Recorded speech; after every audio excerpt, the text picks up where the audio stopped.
দ্বিতীয় মেয়াদে ট্রাম্পের হোয়াইট হাউসে প্রত্যাবর্তন পাল্টে দিয়েছে বিশ্ব অর্থনীতির চিত্র। পালাবদলের হাওয়া লেগেছে ডিজিটাল বিনিয়োগ বাজারেও। এতে মার্কিন প্রেসিডেন্ট নির্বাচন ঘিরে জনপ্রিয় ক্রিপ্টোকারেন্সি বিটকয়েনের মূল্য রেকর্ড ছাড়িয়েছে। ফলে গেল 4 মাসে মুখ থুবড়ে পড়া ডলার বাজারেও এসেছে আমূল পরিবর্তন। এছাড়া ডলারের পাশাপাশি বেড়েছে ইউরো, ব্রিটিশ পাউন্ড ও জাপানি ইয়েনের মূল্য।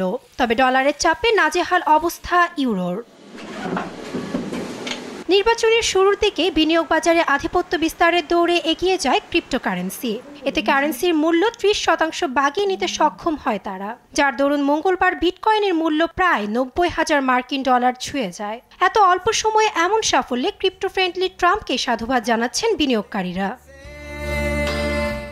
বর্তমানে ক্রিপ্টো ফ্রেন্ডলি বলা হলেও প্রথম মেয়াদে বিটকয়েনকে একটি স্ক্যাম হিসেবে আখ্যা দিয়েছিলেন ট্রাম্প। এমনকি ক্রিপ্টো মার্কিন ডলারকে টেক্কা দেওয়ার চেষ্টা করছিল বলেও অভিযোগ করেন তিনি। তবে এবারের নির্বাচনী প্রচারণায় নিজেকে ক্রিপ্টো চ্যাম্পিয়ন বলে দাবি করেন ট্রাম্প। এছাড়া যুক্তরাষ্ট্রকে ক্রিপ্টো রাজধানী হিসেবে গড়ে তোলার প্রতিশ্রুতিও দেন তিনি।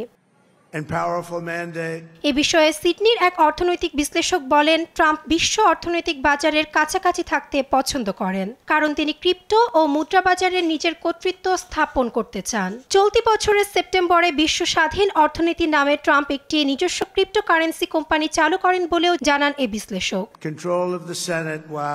এদিকে মার্কিন বিনিয়োগকারীদের একাংশ নির্ভরশীলতা দেখিয়েছেন ট্রাম্পের উপর। তিনি বাণিজ্য বাজারে কর ও নীতিমালার বৈষম্য দূর করবেন বলে আশাবাদী তারা। এছাড়া ট্রাম্পের সাথে সখ্যতা বাড়িয়ে রাতারাতি বাজিমাত করেছেন ধনকুবের ইলন মাস্ক। গেল শুক্রবার তার অটোমেকার কোম্পানি টেসলা 1 ট্রিলিয়ন বাজার মূল্যের মাইলফলক ছুঁয়েছে। নিউজ ডেস্ক, দেশ টিভি।